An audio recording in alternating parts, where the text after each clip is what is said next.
নমস্কার বন্ধুরা, আমার আরেকটি ব্লগে আপনাদের সকলকে স্বাগত জানাই। আমি তো অ্যাকোয়াটিকাতে ছিলাম বলেইছিলাম, এবার আমি ওখান থেকে বেরিয়ে পড়েছি। বেরিয়েই আমরা এই যে নিউ টাউনের এখানটায় চলে এসেছি। এখন দুপুরবেলা লাঞ্চের জন্যই যাচ্ছি। এখন সামনে যেটা দেখতে পাচ্ছি ওটা হচ্ছে বিশ্ব বাংলা গেট। অ্যাকচুয়ালি ওটা একটা রেস্টুরেন্ট।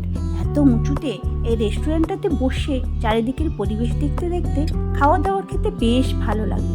সত্যিই বেশ সুন্দরভাবে বানানো, চারিদিকে বড় বড় গ্লাস আছে। ওখান থেকে শহরের ভিউটা খুব সুন্দর লাগে জানেন। সত্যি আমাদের কলকাতাটাকে কত সুন্দর করে সাজিয়ে তোলা হয়েছে।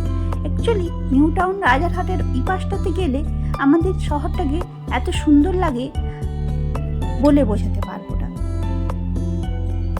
এখানকার রাস্তাঘাটগুলো কি সুন্দরভাবে সাজিয়ে তোলা হয়েছে। দুপাশের ফুলের গাছ এবং রাস্তাগুলো বেশ সুন্দর মসৃণভাবে করা হয়েছে। এখানটা আসলে সত্যিই ভালো লাগে। আচ্ছা, আপনাদের কার কার এই নিউ টাউন রাজারহাট এই দিকটা ভালো লাগে আমাকে অবশ্যই কমেন্ট করে জানাবেন। কিন্তু চলুন রাস্তায় যেতে যেতে আপনাদের সাথে কিছু কথা শেয়ার করে নিই। এই যে ভিডিও বানাচ্ছি আর ব্লগিং করছি, এটা আমার কিন্তু প্রফেশন নয়। ভগবানের ইচ্ছায় আমি যা পেয়েছি তাতেই আমি যথেষ্ট পেয়ে গেছি। আর নতুন করে যে আমাকে এইভাবে নিজের পার্সোনাল লাইফ দেখিয়ে ভিডিও বানিয়ে ইনকাম করতে হবে এমন কোনো ব্যাপার নেই। কিন্তু ভালো কিছু যখন দেখি সেটা মোবাইলের ক্যামেরায় বন্দি করে রাখতে আমার ভালো লাগে। কিন্তু ক্যামেরার যতই করি না কেন তার তো মেমোরির একটা লিমিটেশন আছে। তো একদিন না একদিন সেই ভিডিওগুলোকে ডিলিট করে দিতে হয়। কিন্তু এইভাবে যদি ব্লগ আকারে রেখে দিই তাহলে আমার কিন্তু এই মেমোরিগুলো সব দিনের জন্য সেভ হয়ে থাকবে। আর এই ভিডিওগুলো দেখে আপনাদের যদি কিছু ভালো লাগে, আপনাদের যদি কিছু আনন্দ দিতে পারি, সেক্ষেত্রে আমার ভালো লাগবে। তাই আপনাদের সাথে শেয়ার করে নেওয়া। আমার এই ভিডিওগুলির মাধ্যমে আপনারা বেশিরভাগটাই দেখতে পাবেন আমার ছেলেকে আমি কিভাবে বড় করে তুলছি। এতে নতুন মায়েরা হয়তো কিছুটা হেল্পও পেতে পারেন যে একটা বাচ্চাকে কিভাবে আপনারাও বড় করে তুলবেন যাতে ও ভালো মানুষ হয়ে গড়ে উঠতে পারে। অ্যাকচুয়ালি বাচ্চারা এখন যেভাবে ফোনের মধ্যে ইনভলভ হয়ে থাকছে, ওদেরকে এই ফোন থেকে দূরে রেখে কিভাবে আনন্দ দিয়ে বড় করে তোলা যায় সেটাই আমি চেষ্টা করি। যাই হোক, একজন মায়ের কী কী কর্তব্য কি না এইসব বিষয়ে একদিন আমি ভিডিও করে অনেক কিছুই জানাবো। এখন আপনারা দেখুন, আমার ছেলেকে নিয়ে আরসালানে চলে এসেছি বিরিয়ানি খেতে। ছেলে তো খুব বিরিয়ানি পছন্দ, তাই ওকে নিয়ে চলে এসেছি আরসালান।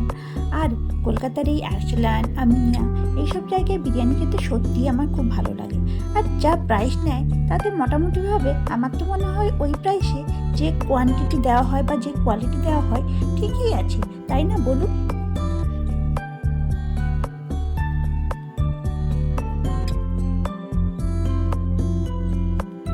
এবার আমরা ওখান থেকে বেরিয়ে চলে আসলাম রাজারহাটের সিটি সেন্টার 2-তে।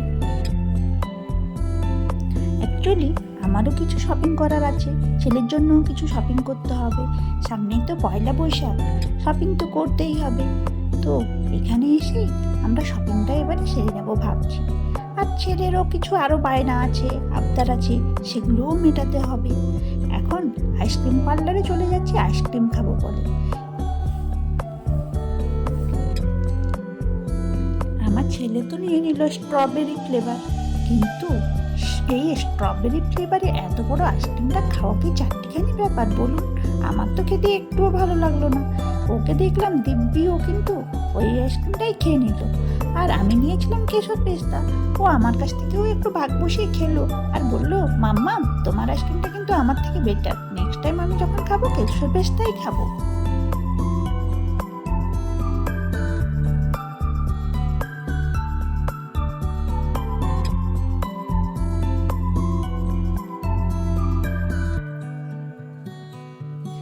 এবার চলে যাচ্ছি শপিং করার উদ্দেশ্যে।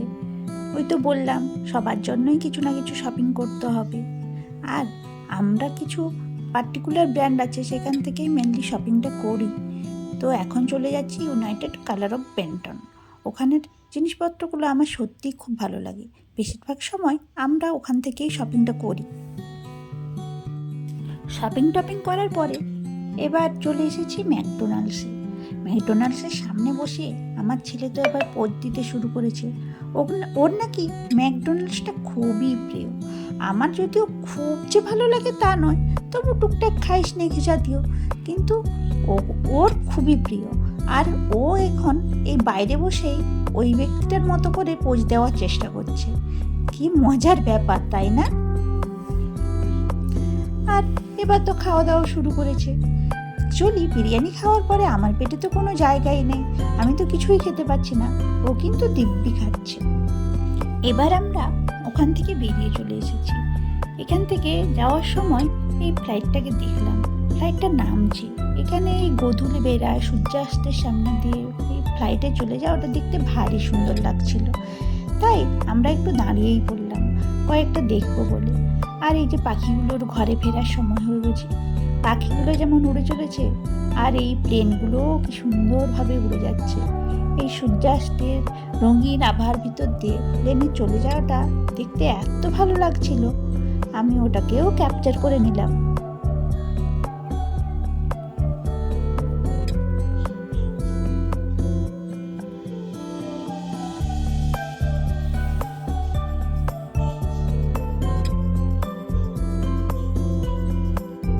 আরও এদিক ওদিক ঘোরাঘুরি করতে করতে এবার সন্ধে পেরিয়ে গেছে, একটু একটু রাত হতে শুরু করেছে। আমরাও বাড়ি ফেরার জন্য বেরিয়ে পড়েছি।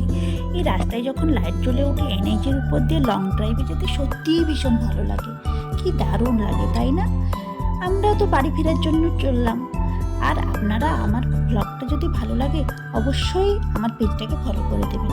ছেলে বলল যে লাস্টে কেএফসি খেয়ে ডিনারটা করবে, তাই ওকে কেএফসিতে নিয়ে চলে এসেছি ডিনার করাতে। আর আমার কাছে আপনারা কী ধরনের ভিডিও দেখতে চান অবশ্যই সেটা কমেন্ট করে জানাবেন। আপনাদের যে ধরনের ভিডিও চাই আমি ওই ধরনের ভিডিও অবশ্যই আপনাদের কাছে নিয়ে আসার চেষ্টা করব। বিশেষ করে মায়েদের জন্য বলছি। আজকের মতো টাটা।